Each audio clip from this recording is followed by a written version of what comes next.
and Node. And how's everyone doing, first of all? Second, we have a guest today, Andreas, who I met at ETH Global, New York City.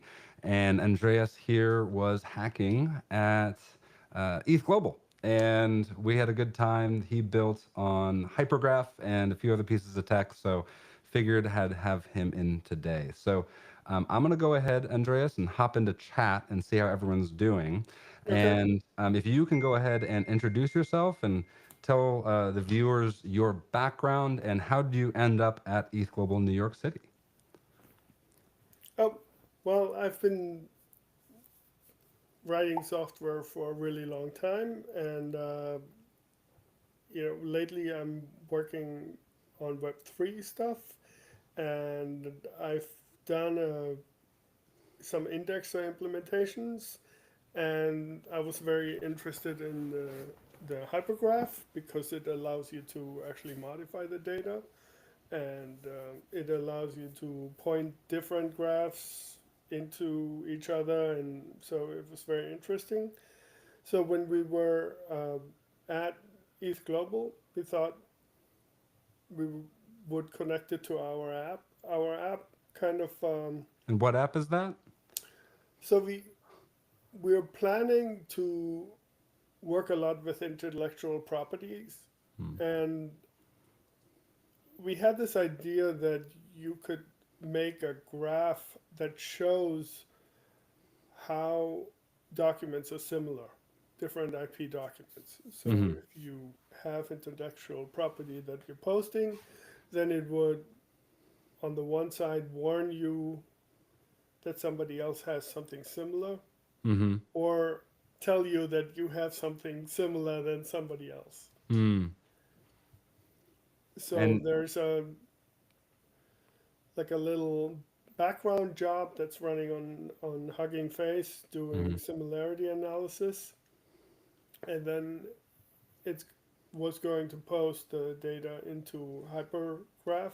Hmm. During the hackathon, we were kind of struggling with how to log in background service, Yeah. but since then we kind of have a way to do that. So now we're just trying to figure out exactly what's next. Yeah. And so the what initially piqued your curiosity about hypergraph? I'm curious what it was Well, like to. I used to work with Atomic, and I did a lot of Eden stuff and a lot of triple stores. Mm, So I'm very familiar with the whole knowledge graph kind of idea. mm, Um, we were doing like owl stuff, and what was it called?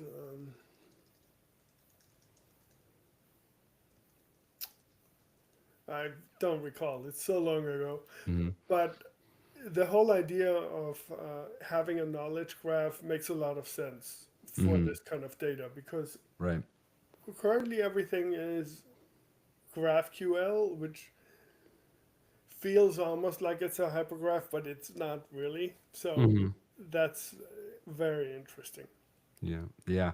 The framework of hypergraph is being built on a knowledge graph. And for those viewers out there who don't know what a knowledge graph is, it is essentially it's the shape of a database and it has standardized identifiers everywhere. Basically, every single entity and property has its own unique identifier, and there's shared schemas that are possible. So you could have, if anyone's using the same spec, if everyone's using the same spec in this model, you could have composable databases very quickly, very easily.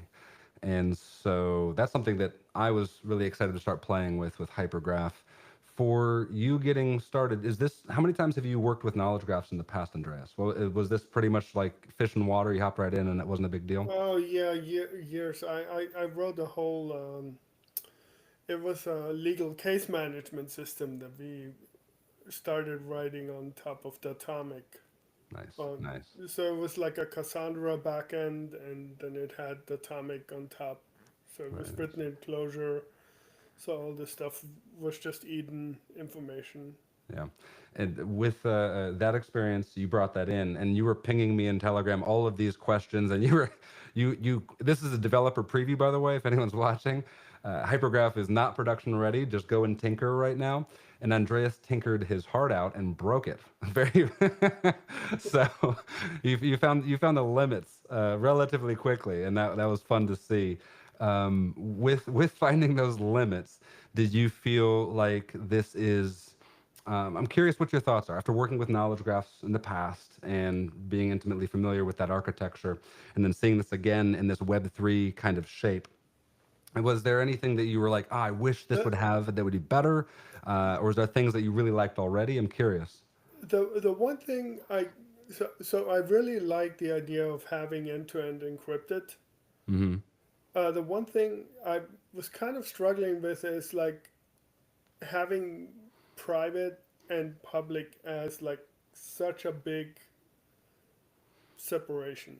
Right. It would be really cool to have some private data in a public graph, and I know that you can in theory join them together by just Mm-hmm. making the nodes point to each other. Mm-hmm. But on the one side, it would be nice to just say, well, these properties need to be encrypted. That would Mm-hmm. be really nice. Right. And the other thing that would be kind of nice is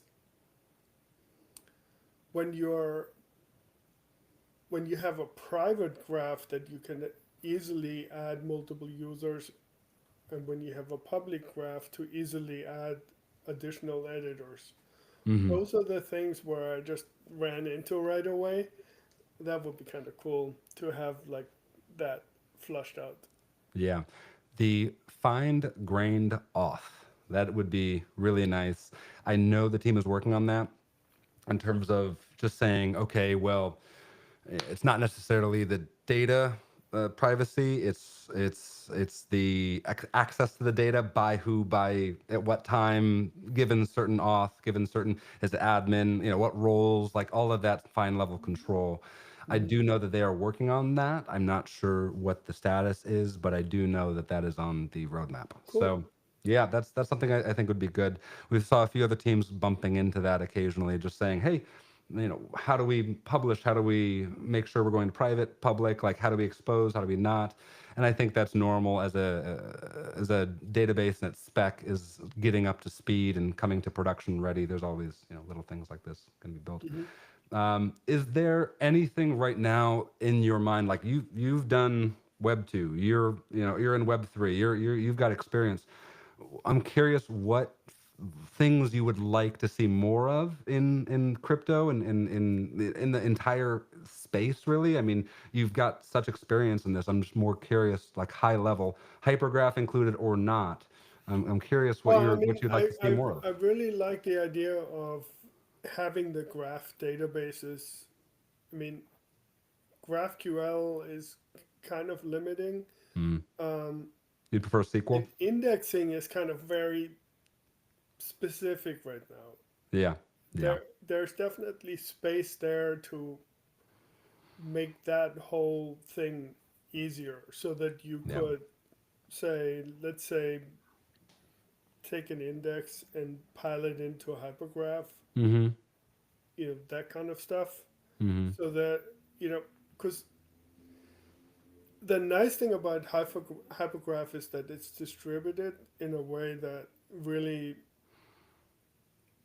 if you had your blockchain index inside of a hypergraph, that would Mm-hmm. be very powerful, I think. Build it. Yeah, Yeah, because then the whole distributed question or centralized question is it kind of goes away, right? Because yeah. currently, when you're writing to like a graph, you're usually ending up in like a Postgres database. Yeah, That's I'd say you know that's what I'm typically seeing from engineers across the board. Postgres, and yeah, right. yeah, yeah, yeah. And then you might have some read replicas and stuff to distribute it a little bit, but Mm-hmm. it's not when you have like a um, Web3 kind of person and you talk to them and they're like, wait, this is not distributed. Yeah, They're right. They're right. They're right. And after working in this space for going on almost 5 years now, seeing the spectrum of centralization, it's not a zero or one. It's always about the different parts of the stack and different parts of those stack that are more or less decentralized. I don't think there's, I mean, pure decentralization, I think, is a good idea, but in the end, there's always going to be centralized points unless, Of I course. mean, there are truly decentralized systems, but I don't know at scale can we provide what users are actually wanting in terms of speed and reliability with 100% maxi decentralization. That is a tough thing to do. So I think Yeah. having some level of decentralization baked in with essentially what you were saying, having, okay, are we going to be having the blockchain into a knowledge graph and providing another layer of it? I think that would be fascinating. I have not personally considered that, but that would be pretty cool. I was personally thinking of non-financial data for the most part because so much of crypto is optimized for the indexing, querying, and aggregating of financial data, of blockchain data, which is wonderful. The entire industry is Hmm. baked on that. That's an awesome thing. The use case of non-financial data and having essentially data, just the big D data of all different Hmm. types coming in and not necessarily blockchain data, I think that's quite exciting That for. that's on the non-Web3 thing. Yes, yes, exactly. I mean, exactly what's your background, Web 2 and Web 3. I feel like that's an Yeah, interesting place to be because yeah. honestly, there's so many blockchain applications that are powered by blockchain data. Of course, I mean that's of course their product market fit, and that's a perfect thing. There's just another use case out there that I think this framework is trying to aim for. How do we get that non-financial data here? How do we make it composable? How do we also bring in financial data? How do we have that be in this knowledge graph? There's just a different way of thinking with this that I'm excited for. There's another hackathon coming up in less than a month, and so I'm going to be out there essentially talking about this again. Okay. Is there any project, Andreas, that you would like to see um, in this next hackathon? Because I'm going to be face to face with hackers, and they're going to be asking ideas and like, how do I build this? I'm curious if you have an idea of something that you'd like to see built, because I could throw that out there to the hackers and see what Mm. they want to do. I can't I can't like off the cuff think Yeah, of off the anything cuff. right Yeah. now. I mean, this was the the project that we had kind of came out of something that we were doing already. That's kind of unrelated, but it was in the same vein. Hmm. Um, I mean, there's lots of stuff with data, right? So, Sure, but always I is. just can't think of anything. And that's I think the rub of the creativity and filling that space with a new framework and a new concept. There has to be space to be filled, and with product and different hackathon submissions, what have you. So I'm excited for that next push. I'm putting thought into it. I'm working on a few different ways of communicating this out there. So if you have any ideas, feel free to send them my way. I'm coming up with some ideas, and also internally, we're saying, okay, how do we frame this? It's just interesting to hear from developers like yourself. So Okay. yeah, the are you going to be coming to any other hackathons in the I'm future? not exactly sure. I'm traveling for a little while, Oh, and nice. then I might. That's nice. That's nice. That's nice. Well, I'll say if there's any other thoughts that you would like to share with engineers out there getting started in Hypergraph, is there any tips, any things, any thoughts that you'd like to share about your experience at ETH Global in New York City and bringing that to developers who might just be double clicking on this video and saying, okay, this engineer hopped in. Anything you'd like to tell them? I mean, the little flyer that you had was very useful. I just Nice. missed the fact that you could copy the private key. Yeah. Yeah. Yeah, Yeah. like if I had seen that right away, Yeah. maybe I would have gotten further. Okay. So definitely check that out. Check out the quick start. Yeah. Check out the.